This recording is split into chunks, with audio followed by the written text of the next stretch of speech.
Hello बच्चों, स्वागत है आपका एक बार फिर से हानु ग्लोबल स्टडीज पर। और मैं गौरव सिंह आपके सामने एस्ट्रोनॉमी की क्लास के साथ। और एस्ट्रोनॉमी में हमने जो पहली क्लास की थी, हमने की थी ब्रह्मांड की उत्पत्ति से संबंधित, जिसमें हमने तारों के बारे में भी जाना था और जो पहली परिकल्पनाएं हैं कि ब्रह्मांड की उत्पत्ति कैसे हुई है उनके बारे में जाना था। आज हम तारों के विकास से आगे सौरमंडल पर पहुंच गए हैं। कहां पर पहुंच गए हैं? सोलर सिस्टम पर। आज हम उसी को जानने का प्रयास करेंगे कि हमारा जो सोलर सिस्टम है वो किस तरीके से व्यवस्थित है। ठीक है जी। तो जब हम सोलर सिस्टम की बात करते हैं, सौरमंडल की, तो आप देखते हैं कि सौरमंडल में हमारा जो सौरमंडल है उसमें सूर्य है, उसमें ग्रह भी है, उसमें उपग्रह भी है। ठीक है जी। उसमें उल्का पिंड भी है,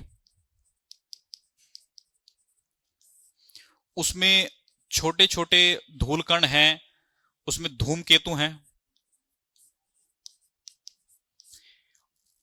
इसके जैसे ना जाने कितनी चीजें हमारे जो सौरमंडल है उसमें सम्मिलित है। ठीक है। तो जब आपसे पूछता है कोई कि सौरमंडल क्या है, तो सूर्य और उसके पृथ्वी समकक्ष जो ग्रह हैं, ठीक है, और उपग्रह हैं, उल्कापिंड, धूमकेतु, ये सभी मिलकर किसका निर्माण करते हैं? सौरमंडल का निर्माण करते हैं। तो सूर्य, ग्रह, उपग्रह, उल्कापिंड, धूमकेतु, ये सभी मिलकर सौरमंडल का निर्माण करते हैं। ठीक है जी। सबसे पहले हम जानते हैं, हमने सूर्य के बारे में जाना था। ठीक है जी। तो सूर्य क्या है? एक तारा है। क्या है? तारा, स्टार जिसको हम बोलते हैं। ठीक है जी। तारे के बारे में मैंने आपको बताया था कि तारे वो होते हैं जो स्वयं के प्रकाश से जलते हैं। ठीक है जी। क्योंकि इनके अंदर न्यूक्लियर फ्यूजन की प्रक्रिया होती है। न्यूक्लियर फ्यूजन, नाभिकीय संलयन की प्रक्रिया के कारण, नाभिकीय संलयन की प्रक्रिया के कारण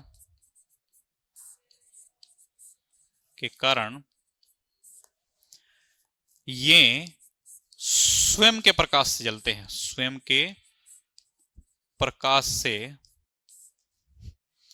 स्वयं के प्रकाश से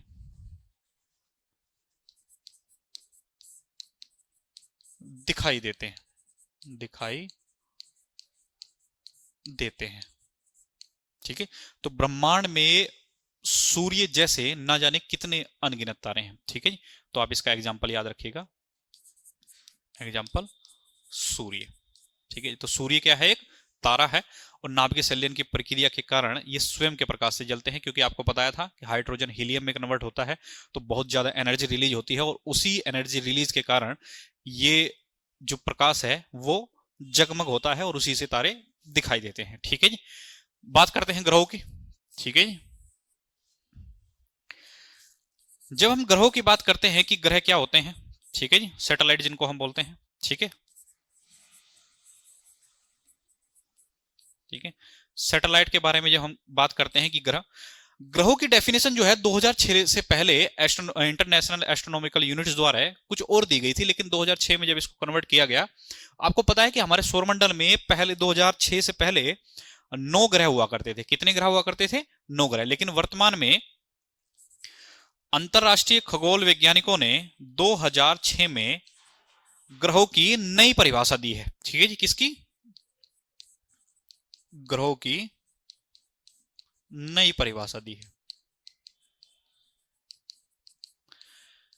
इस परिभाषा को जानना जरूरी है क्योंकि इससे पहले जो ग्रह हैं वो 9 हुआ करते थे। प्लूटो आपको जानते होंगे कि प्लूटो को 2006 तक किसका दर्जा दिया गया था? ग्रह का दर्जा, लेकिन बाद में उसको हटा दिया गया था। ऐसा किस कारण है? ठीक है जी। तो ग्रहों की जब हम डेफिनेशन की बात करते हैं तो याद रखेगा कि विशेषताएं क्या क्या होनी चाहिए। ठीक है जी। विशेषता क्या है? ग्रह की विशेषता। ठीक है जी। किसी ग्रह की क्या विशेषता होती है? ठीक है। तो पहली बात तो ये होती है कि कोई भी अगर ग्रह है, ठीक है जी, जब हम बात करते हैं सूर्य के आसपास आप ग्रहों को देखते ही होंगे। ठीक है जी। तो ग्रहों की जब हम बात करते हैं तो उसमें यह होता है कि कोई भी ग्रह जो है उसका जो कक्षा है, जैसे मैं आपको कहूं कि ये सूर्य है। ठीक है जी। और सूर्य के आसपास यहां पर बुध है, यहां पर शुक्र है, यहां पर पृथ्वी है, यहां पर मंगल है। ठीक है। ये एक इसकी निश्चित कक्षा में गति करते हैं। किस कैसी कक्षा में करते हैं? निश्चित कक्षा में गति करते हैं। ठीक है जी।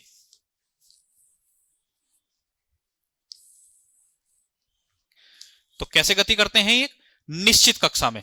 तो कोई ग्रह, कोई तारे के पास में जो कोई ग्रह होता है, कोई भी, वैसे तो हम इनको एक पिंड की तरह ट्रीट करते हैं, ठीक है। तो ग्रहों की कैटेगरी में कहा गया है कि अगर कोई ग्रह एक निश्चित प्रक्रिया में सूर्य की परिक्रमा करता है, क्या करता है? निश्चित कक्षा में सूर्य की परिक्रमा। पहला तो है निश्चित कक्षा में सूर्य की परिक्रमा करता हो, सूर्य की परिक्रमा। ठीक है जी। पहला पॉइंट तो यही है कि सूर्य निश्चित कक्षा में सूर्य की परिक्रमा करता हो। दूसरे पॉइंट की जब हम बात करते हैं तो दूसरा पॉइंट ये है कि ये जो ग्रह है, जो आपका, जैसे मैंने कहा कि ये जो पिंड्स है, ठीक है जी, बुध शुक्र, ये जब परिक्रमा करते हैं तो ये किसी भी दूसरे ग्रह की कक्षा को क्रॉस नहीं करने चाहिए। क्या नहीं करने चाहिए? दूसरे की ग्रह की कक्षा को क्रॉस ना करते हो। अगर ऐसा करेंगे, मतलब मान लीजिए कि ये है बुध, ये बुध है, ठीक है जी, और ये है शुक्र। अगर ये शुक्र जो है इसकी कक्षा को क्रॉस करता होगा, ठीक है जी, तो उस स्थिति में ये ग्रह नहीं कहलाएगा। ठीक है जी। तो याद रखिएगा कि निश्चित कक्षा में सूर्य की परिक्रमा करते हो और किसी दूसरे ग्रह की, किसी दूसरे ग्रह की कक्षा को ओवरलैप ना करते हो। ओवरलैप मतलब काटते ना हो।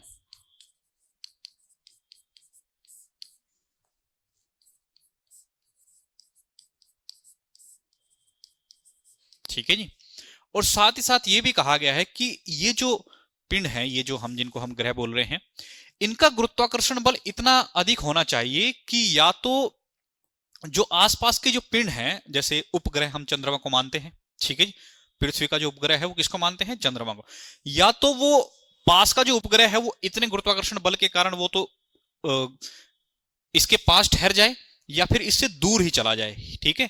या फिर जो पॉइंट इन्होंने कहा है, ये 4 पॉइंट है, ठीक है। चौथे पॉइंट में कहा गया है, तीसरे पॉइंट में कहा है कि जो ग्रह है उसका गुरुत्वाकर्षण बल, किसी भी ग्रह का गुरुत्वाकर्षण बल इतना अधिक होना चाहिए कि या तो कोई भी उपग्रह या पिंड जो है वो खुद ही ग्रह में समाहित हो जाए या फिर उसकी कक्षा से दूर चले जाएं। क्या चले जाएं? उसकी कक्षा से दूर चले जाएं। ठीक है जी। तो याद रखना है कि किसी भी ग्रह का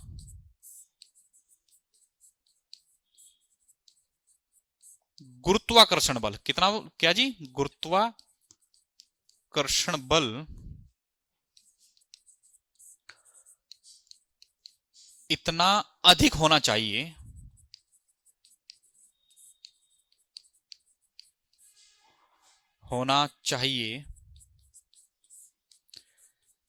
कि अन्य पिंड जैसे कोई उपग्रह हो सकता है, ठीक है, उल्काश में हो सकता है, उल्का पिंड हो सकते हैं, अन्य पिंड या तो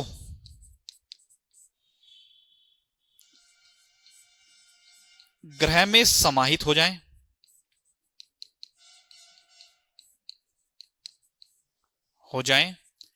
या फिर पूर्णतः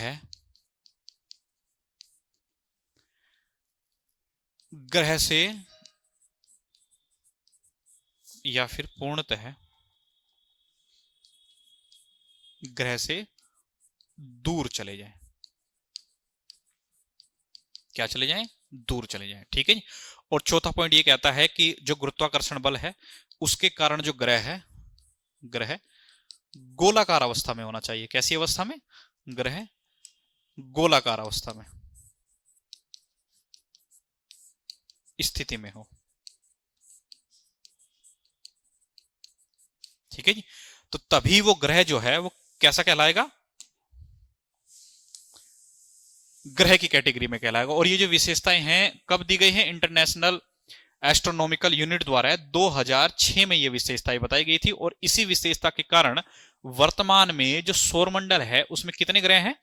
8 ग्रह बताए गए हैं। ठीक है जी, कौन कौन से ग्रह हैं? 8 ग्रह। तो आप याद रखिएगा, बुध, शुक्र,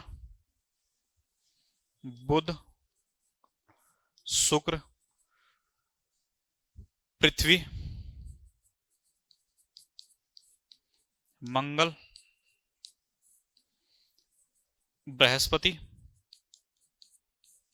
शनि,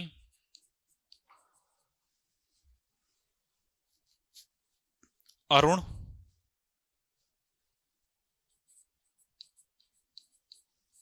और वरुण।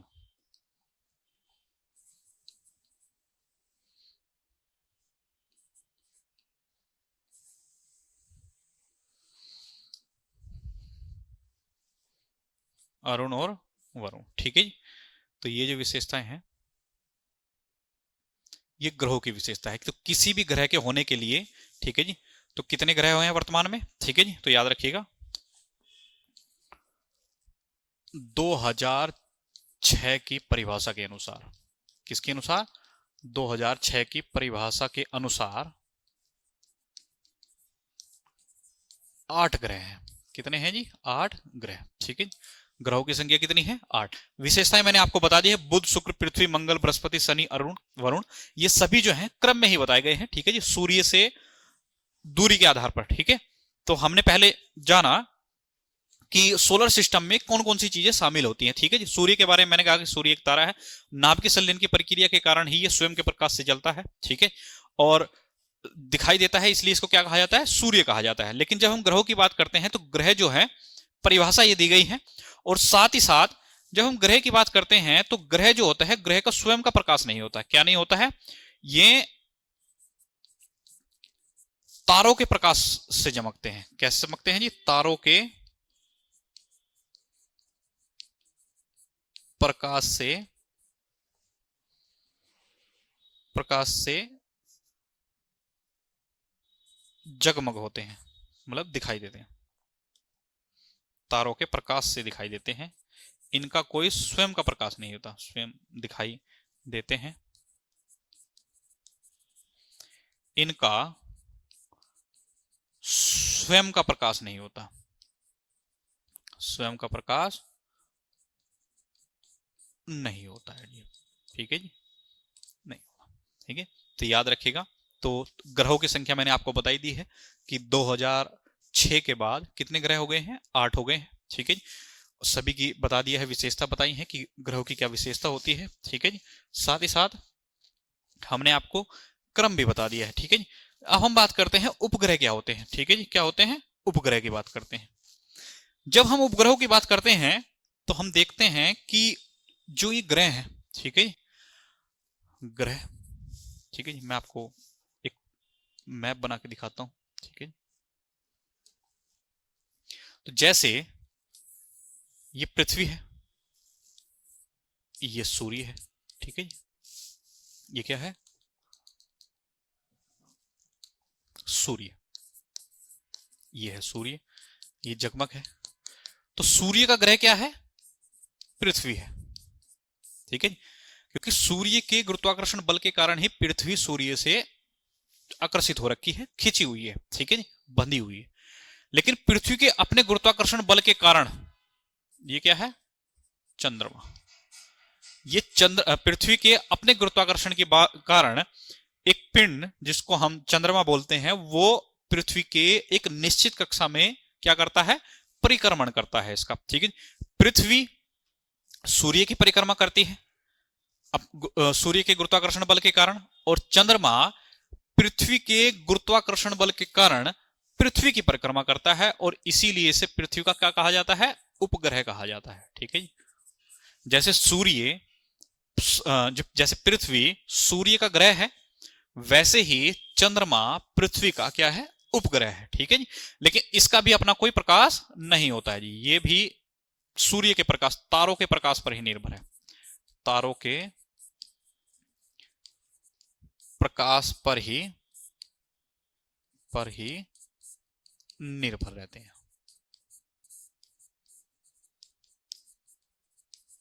ठीक है जी, तो याद रखिएगा, उपग्रह की जब बात करते हैं तो तारों के प्रकाश पर ही निर्भर रहते हैं, इनका कोई स्वयं का प्रकाश नहीं होता। ठीक है, बस इतना याद रखना है कि जैसे पृथ्वी सूर्य के गुरुत्वाकर्षण बल के कारण सूर्य की परिक्रमा करती है, उसी तरीके से चंद्रमा पृथ्वी के गुरुत्वाकर्षण बल के कारण पृथ्वी की परिक्रमा करता है, और इसीलिए इसको क्या कहा जाता है, पृथ्वी का उपग्रह कहा जाता है। ठीक है जी।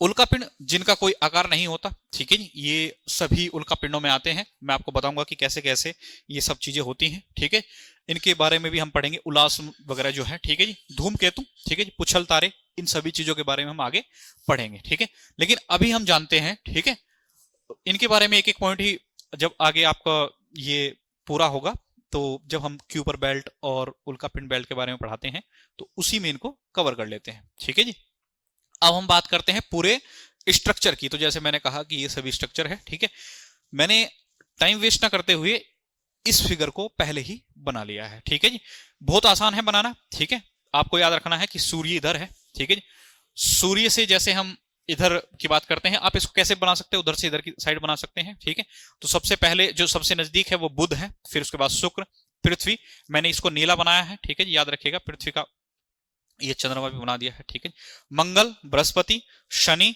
अरुण, वरुण, ये जो आप बेल्ट देख रहे हैं पृथ्वी और मंगल ग्रह के बीच जो बेल्ट है, उस बेल्ट को बोलते हैं उल्कापिंड बेल्ट। क्या बोलते हैं, उल्कापिंड बेल्ट। ठीक है जी, इसको इंग्लिश में याद रखिएगा, एस्ट्रॉइड बेल्ट,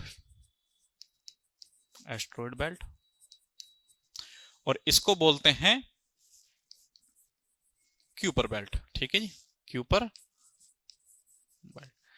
जब हम वरुण के, आपके पेपर में क्वेश्चन आया हुआ है कि क्यूपर बेल्ट कहां पर है, वरुण के बाहर की ओर या वरुण के अंदर की ओर। ठीक है, इंग्लिश में मैंने आपको नाम लिख दिए हैं, मरकरी, वीनस, अर्थ, मार्स, जुपिटर, सैटर्न, ठीक है, यूरेनस और नेपच्यून, इन सभी को आप याद रखिएगा। जब हम दूरी की बात करते हैं, क्या बात करते हैं, दूरी की, ये यहां पर दूरी की बात करते हैं। ठीक है जी,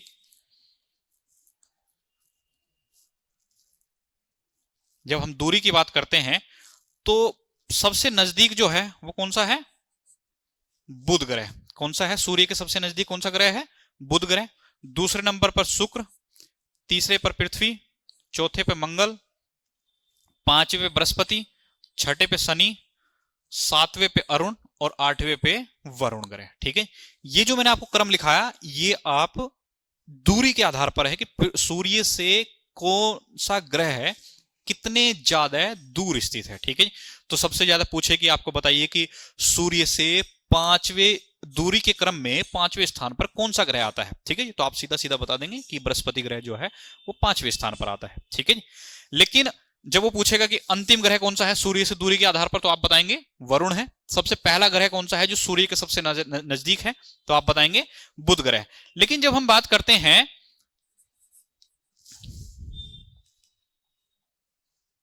जब हम बात करते हैं वजन के आधार पर, ठीक है जी, आकार के आधार पर, किसके आधार पर, आकार के आधार पर जब हम बात करते हैं,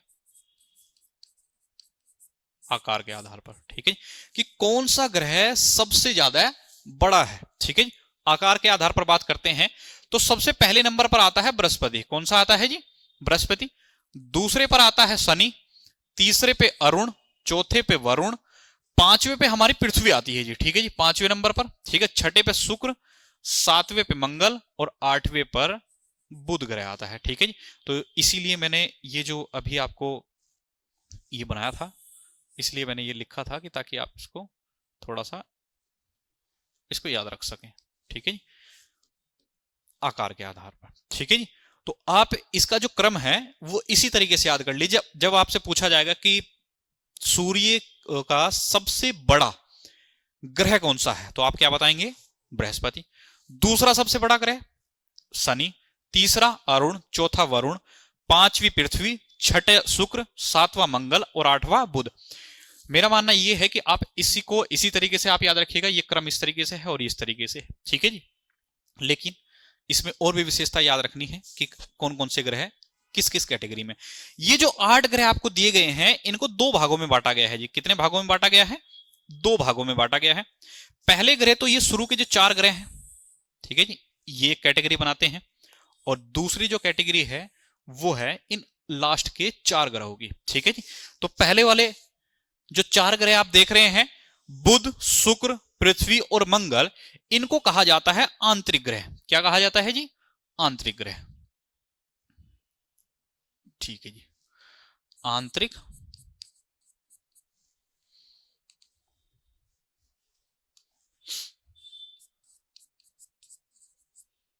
आंतरिक ग्रह। और इन्हीं ग्रहों को पार्थिव ग्रह भी कहा जाता है जी। क्या कहा जाता है? पार्थिव ग्रह,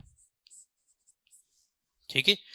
जो आप बाहर की ओर उल्का पिंड बेल्ट से बाहर की ओर जो देख रहे हैं, उल्का पिंड और क्यूपर बेल्ट के बीच में जो ग्रह हैं उनको कहा जाता है जोवियन ग्रह। क्या कहा जाता है जी? जोवियन ग्रह के नाम से जाना जाता है, ठीक है जी। या फिर इनको गैसीय ग्रह के नाम से भी जाना जाता है जी, गैसीय ग्रह के नाम से। अब आप सोच रहे होंगे कि इनको 2 कैटेगरी में क्यों डिवाइड किया गया है, ठीक है जी। इसका कारण भी मैं आपको बता देता हूं, जब हम इसका क्लासिफिकेशन एक्चुअल में कैसे हुआ है, ठीक है जी। जब हम जोवियन ग्रह की बात करते हैं, जब हम आंतरिक ग्रहों की बात करते हैं, तो ये ग्रह जो है ये एक्चुअल में ज्यादा ठोस अवस्था में है। कैसी अवस्था में है? ज्यादा ठोस अवस्था में है। और ये सूर्य के सबसे ज्यादा नजदीक भी पाए जाते हैं, ठीक है। तो आप चाहें तो इसका क्लासिफिकेशन, आपने, मुझे उम्मीद है कि आपने ये सब चीजें जो हैं अपनी कॉपी में जरूर बना ली होंगी, ठीक है जी। इसी तरीके से बनाइएगा ताकि आपको बहुत सारी चीजें याद करने में आसानी रहे, ठीक है जी। चलो मैं एक चीज और यहीं पर लिखा देता हूं आपको, ठीक है, नोट कर लीजिएगा इसको भी, ठीक है। सभी ग्रह जो हैं उनके जो घूमने का क्रम है, ठीक है जी, जिसको हम बोलते हैं रोटेशन, जिसको हम बोलते हैं, ठीक है जी, वो पश्चिम से पूर्व की ओर है। कैसी है? पश्चिम से पूर्व की ओर। लेकिन 2 ही ग्रह ऐसे हैं, एक है शुक्र और एक है अरुण। कौन सा है जी? एक है शुक्र और एक है अरुण।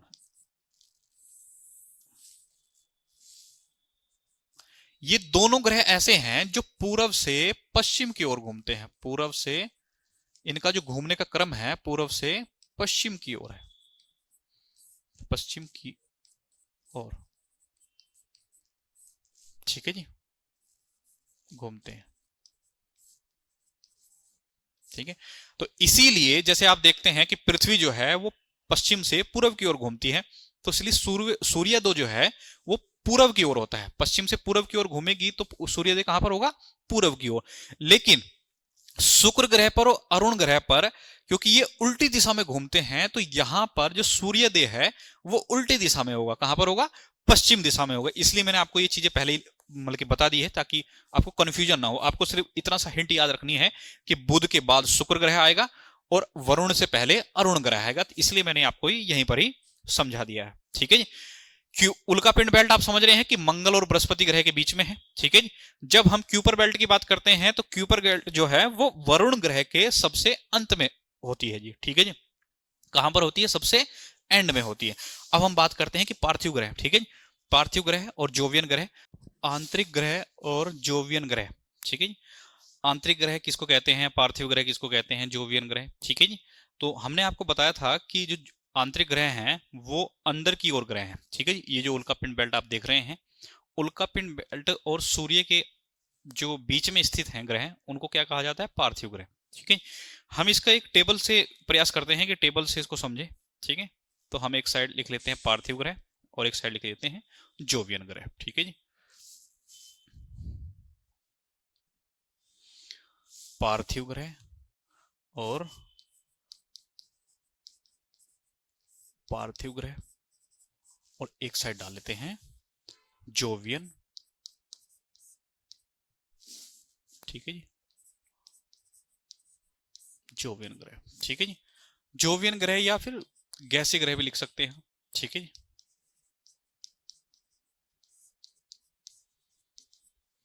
पार्थिव ग्रह हैं तो आप इनको आंतरिक ग्रह भी लिख सकते हैं। इनका नाम आंतरिक ग्रह, ठोस ग्रह, ठीक है जी, ये सब इन्हीं के नाम है, ठीक है जी। तो आप इसको आंतरिक ग्रह,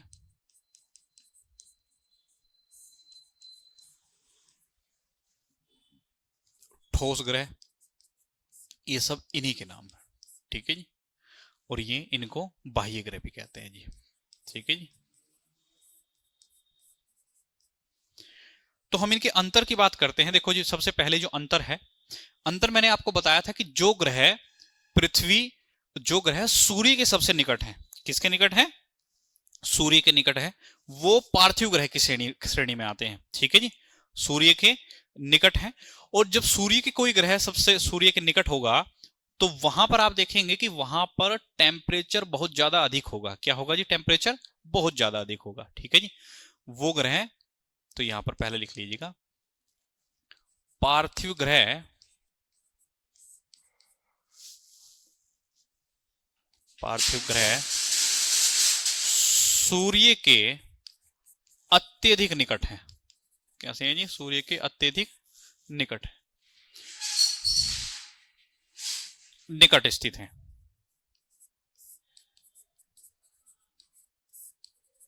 ठीक है जी, और इसी कारण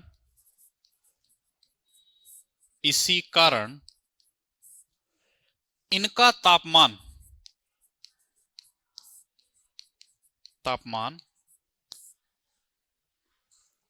जोवियन ग्रह की अपेक्षा, जोवियन ग्रह की अपेक्षा अधिक होता है। क्या होता है जी, अधिक होता है।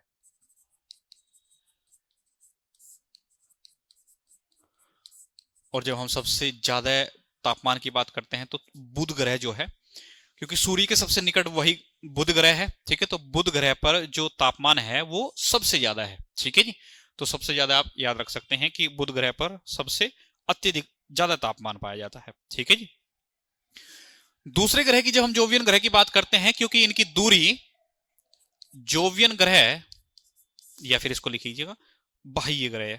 ठीक है जी, ऐसे लिखिएगा, गैसीय ग्रह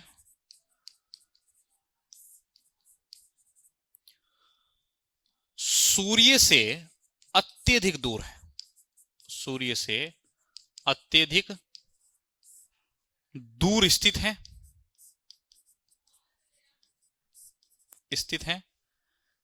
इसलिए इनका तापमान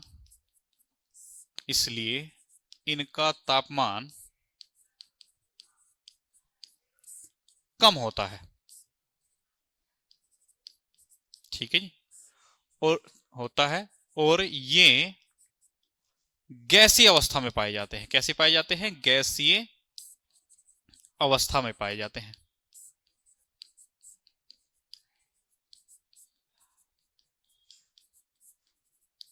ठीक है जी, तो मैंने जैसे बताया आपको कि जो निकट ग्रह हैं, ठीक है, जिनको हम पार्थिव ग्रह बोलते हैं, वो सूर्य के अत्यधिक निकट होते हैं, तो वहां का जो टेम्परेचर है वो ज्यादा होता है। ठीक है जी, क्योंकि पार्थिव ग्रह सूर्य से अत्यधिक दूर पर स्थित है, तो वहां का जो तापमान है वो इनकी अपेक्षा कम होता है, इसलिए गैसीय अवस्था में पाए जाते हैं। ठीक है जी, जब हम पार्थिव ग्रह की बात करते हैं, ठीक है जी, पार्थिव ग्रह जो होते हैं वो छोटे हैं। ठीक है जी, जैसे आप देख रहे हैं कि क्यूपर बेल्ट आप देखेंगे, ये उल्का पिंड आप बेल्ट देख रहे हैं, यहां पर आप देख रहे हैं कि इनका जो आकार है वो इनकी अपेक्षा बहुत कम है। ठीक है जी, ऐसा इसलिए है क्योंकि जो सूर्य है उसका गुरुत्वाकर्षण बल जो है, क्या है, सूर्य का गुरुत्वाकर्षण बल जो है वो इतना ज्यादा अधिक है कि उसके बल के कारण इनका जो उपग्रह है, ठीक है जी, जो इनके उपग्रह होते हैं वो उपस्थित नहीं है। जैसे हम बात करें बुध और शुक्र ग्रह के जो हैं, सूर्य का गुरुत्वाकर्षण बल इतना ज्यादा है कि इन लोग, ये ग्रह जो है छोटे अवस्था में है, छोटे हैं, तो इनका गुरुत्वाकर्षण बल तो नाम मात्र का है। ठीक है, लेकिन सूर्य का इतना ज्यादा है कि इनका कोई उपग्रह ही नहीं है। ठीक है जी, तो आपको याद रखना है कि सूर्य के जो निकट स्थित हैं ये ग्रह, ठीक है जी, इनका जो गुरुत्वाकर्षण बल होता है ये बहुत ही कम होता है। ठीक है जी, और इसीलिए इन ग्रहों के जो शुरू के दो ग्रह हैं इनका कोई उपग्रह भी नहीं है। ठीक है जी, पृथ्वी है, पृथ्वी से स्टार्टिंग होते हैं ग्रह। ठीक है जी, आपको पता है कि अब शनि के जो है उपग्रह वो ज्यादा हो गए हैं। ठीक है, तो यहाँ पर क्या कहते हैं, पृथ्वी का एक उपग्रह है। ठीक है, फिर उसके बाद मंगल के उपग्रह आते हैं। ठीक है जी, तो आपको याद रखना है, तो आप जब हम बात करते हैं पार्थिव ग्रहों की, ठीक है, पार्थिव ग्रह की जब हम बात करते हैं तो पहले इसका जो दूसरा पॉइंट है वो आपको याद रखना है कि सूर्य की अत्यधिक गर्मी के कारण यहाँ का टेम्परेचर जो है वो तो मैंने आपको बता दिया। और यहाँ पर सूर्य की जो फ्लेम है, जब वायु अधिक आती है तो उसकी वजह से आप देखेंगे कि जो बुध है, ठीक है जी, बुध ग्रह, शुक्र ग्रह और पृथ्वी है और मंगल है, ठीक है जी, वो आसपास के जो ग्रह है उनकी जो धूल कण है उन सभी को उड़ाकर ले जाती है। क्या ले जाती है? धूल और जो आसपास के जो कण हैं उनको उड़ा कर ले जाती है, ठीक है जी। तो पहला लिखिएगा, दूसरा पॉइंट लिखिएगा, पार्थिव ग्रह, पार्थिव ग्रहों का गुरुत्वाकर्षण बल, कर्षण बल कम होने के कारण, कम होने के कारण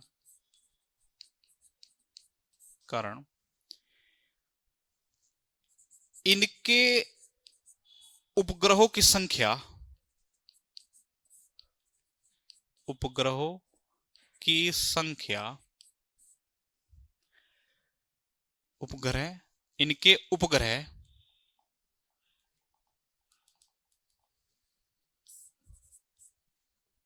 या तो नहीं है,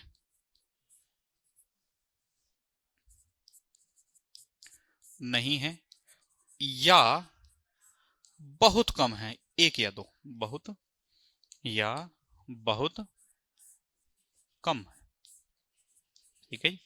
और याद रखिएगा कि बुध, एग्जाम्पल याद रखिएगा कि बुध और शुक्र का कोई उपग्रह नहीं है, कोई उपग्रह नहीं है, ठीक है, क्योंकि ये नजदीक है, ठीक है। जब हम बात करते हैं जोवियन ग्रह की, तो जोवियन ग्रह की विशेषता यह है कि जोवियन ग्रह आकार में बहुत अधिक है, ठीक है, आकार बहुत बड़ा है। तो जोवियन ग्रहों का गुरुत्वाकर्षण बल अधिक होने के कारण, गुरुत्वाकर्षण बल अधिक होने के कारण, अधिक होने के कारण इनके उपग्रहों की संख्या, इनके उपग्रहों की संख्या अत्यधिक है, ठीक है जी, जी है, अत्यधिक है, ठीक है।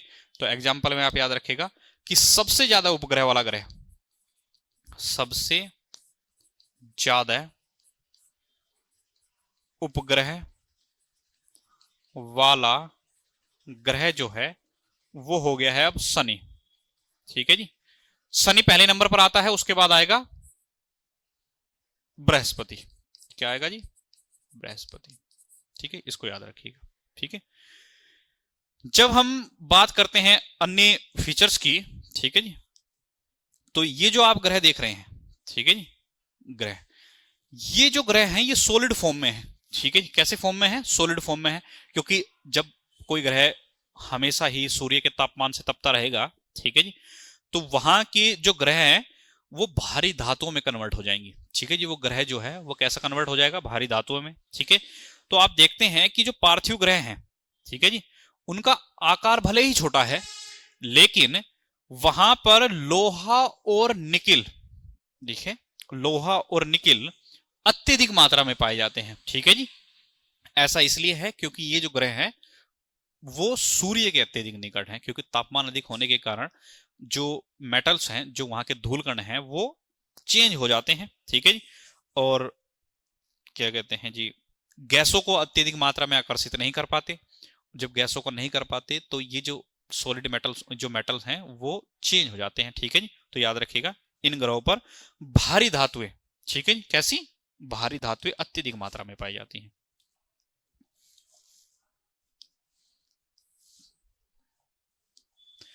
तीसरा पॉइंट लिखिएगा, पार्थिव ग्रहों पर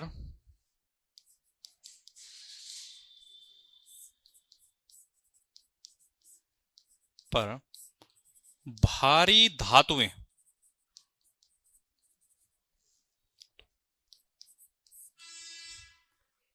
की उपस्थिति है।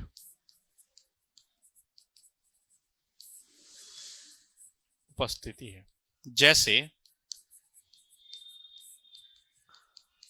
लोहा और निकिल एटसेट्रा। ठीक है जी। भारी धातुओं की अधिकता है, वातावरण जो है, जो हम वातावरण की बात करते हैं, ठीक है जी, वो बहुत ज्यादा हीट वाला है। ठीक है जी। लेकिन जब हम बात करते हैं जोवियन ग्रह की,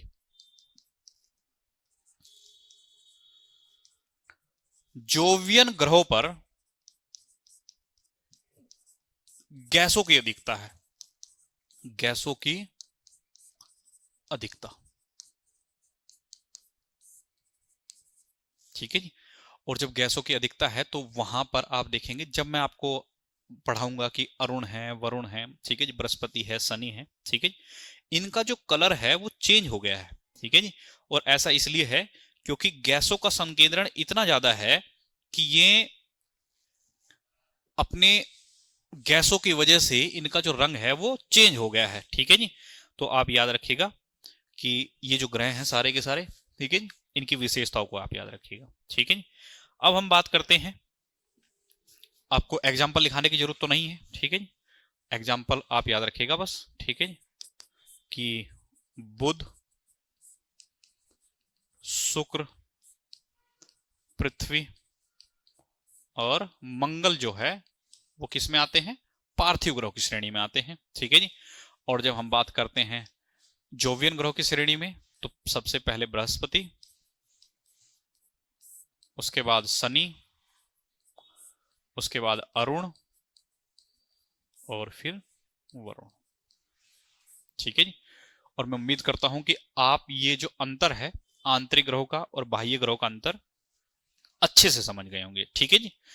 इसी के साथ साथ हमने जो अंतर पढ़ा है, ठीक है, इसी अंतर के साथ साथ हम कुछ और चीजें यहां पर देख लेते हैं जो आपके एग्जाम के लिए बहुत ज्यादा इंपॉर्टेंट है। जैसे प्रकाश वर्ष क्या होता है, ठीक है जी, पारसेक क्या है, ठीक है, और खगोलीय दूरी क्या है। ठीक है, ये सब चीजों को हम एक बार नोट कर लेते हैं। ठीक है जी। तो पहली जो आपका जो है, जैसे ये आपके एग्जाम में आता है कि प्रकाश वर्ष क्या होता है, क्या होता है, प्रकाश वर्ष क्या है। ठीक है जी।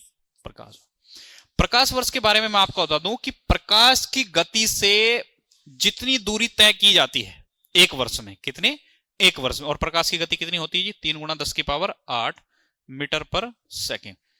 तो प्रकाश की जो स्पीड ऑफ जो लाइट है,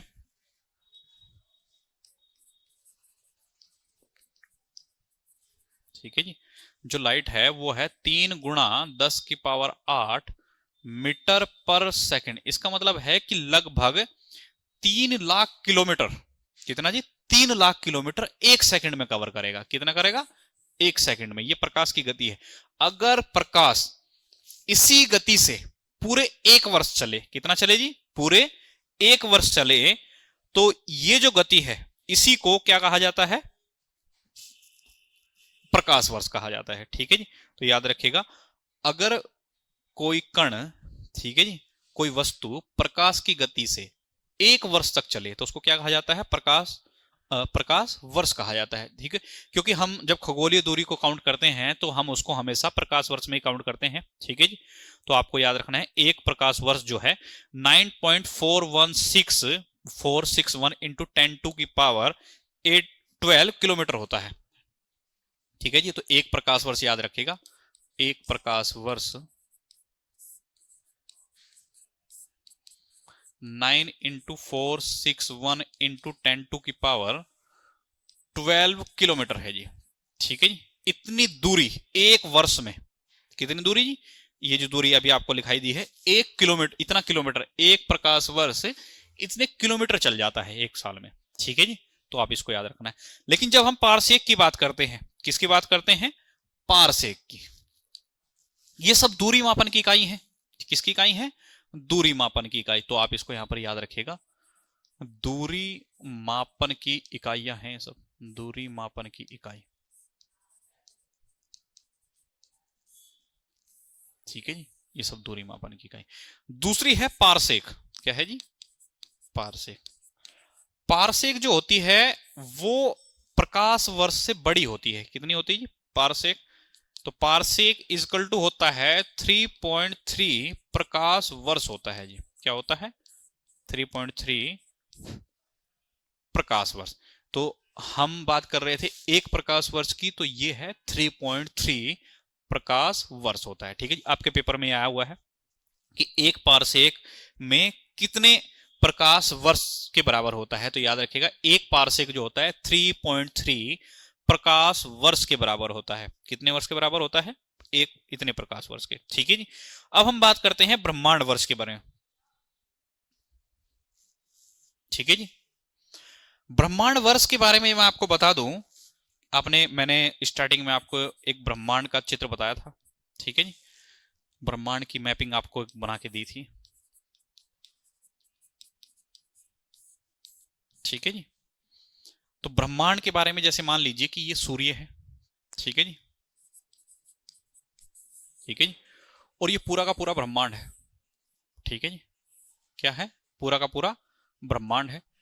कहा जाता है कि जब जो सूर्य है, क्या है? सूर्य अपने सौरमंडल, सूर्य मंडल जो है हमारा पूरा है, जिसमें 8 उपग्रह हैं, 9 अग्रह उपग्रह सभी जो चीजें हैं, धूलकण वगैरह, जब ये सौरमंडल अपने सदस्यों सहित, ठीक है जी, अपने सदस्य जितने भी इसके सदस्य हैं 8 ग्रह, ठीक है जी, उपग्रह वगैरह सभी, ठीक है, उनके सहित अपनी आकाशगंगा, जो अपनी मंदाकिनी आकाशगंगा है, उसकी परिक्रमा करता है। किसकी? मंदाकिनी आकाशगंगा की परिक्रमा करता है।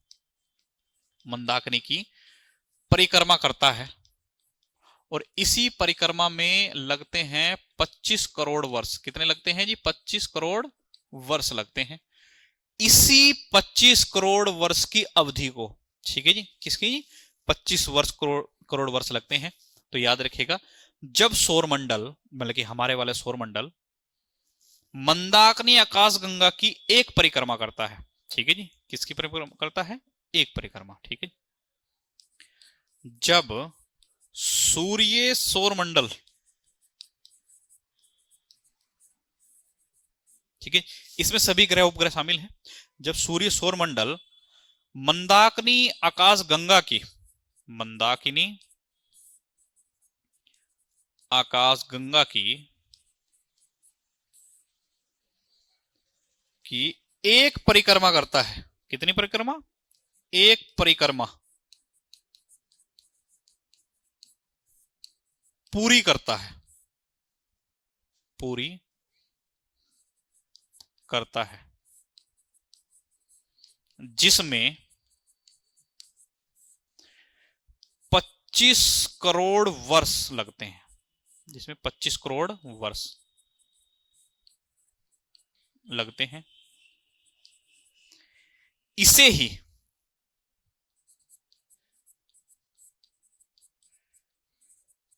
ही ब्रह्मांड वर्ष कहा जाता है। क्या कहा जाता है? ब्रह्मांड वर्ष। ठीक है। तो ये जो है, ये पूरा, ये जो है, इसको ब्रह्मांड वर्ष है ये। ठीक है। ब्रह्मांड वर्ष कहा जाता है। ठीक है जी।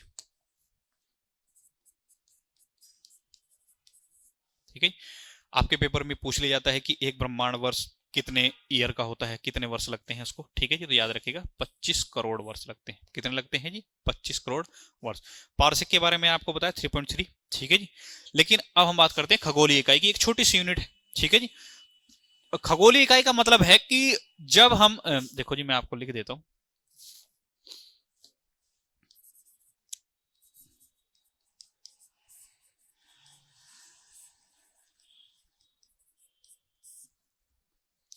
ठीक है जी।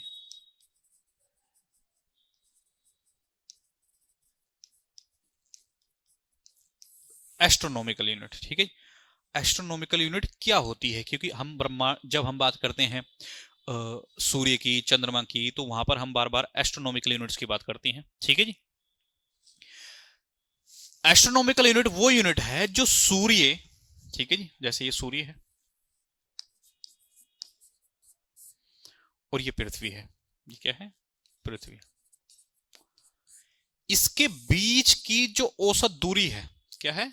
औसत दूरी। बीच की औसत दूरी को ही सूर्य और पृथ्वी के बीच की औसत दूरी को ही क्या कहा जाता है? खगोलीय इकाई कहा जाता है। खगोलीय इकाई कहा जाता है। ठीक है जी। तो आपको याद रखना है, सूर्य और पृथ्वी के बीच की औसत दूरी को ही क्या कहा जाता है? खगोलीय इकाई कहा जाता है। ठीक है जी। और आप याद रखिएगा, इसकी जो दूरी है सूर्य की और पृथ्वी के बीच की औसत दूरी 14,97,87 किलोमीटर है जी। ठीक है जी।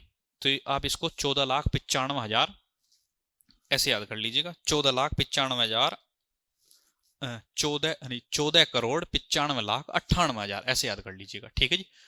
14,95,98,हजार। ठीक है जी। ये एग्जाम में कहीं पर आता है 14,95,98,हजार, अगर आपके पेपर में कहीं आता है। ठीक है जी। तो आप उसको लगा दीजिएगा। ठीक है जी। हालांकि ये पूरा 98 नहीं होता, 97,08,700 समथिंग कुछ होता है। ठीक है जी। तो आप इसको याद रखिएगा। ठीक है जी। एक एस्ट्रोनॉमिकल यूनिट। ठीक है। तो इसी के साथ ही आपकी जो ये एस्ट्रोनॉमी की जो क्लास थी, जो हमने आपको पढ़ाई थी, ठीक है, हमने इसमें सौरमंडल की संरचना के बारे में जाना। ठीक है, हमने उसमें सभी ग्रहों के बारे में जाना। और अब जो हम हैं, अब हम पहुंच गए हैं सूर्य पर। ठीक है जी। तो हमारी जो नेक्स्ट क्लास होगी वो सूर्य पर रिलेटेड होगी। ठीक है। तो आज के लिए धन्यवाद।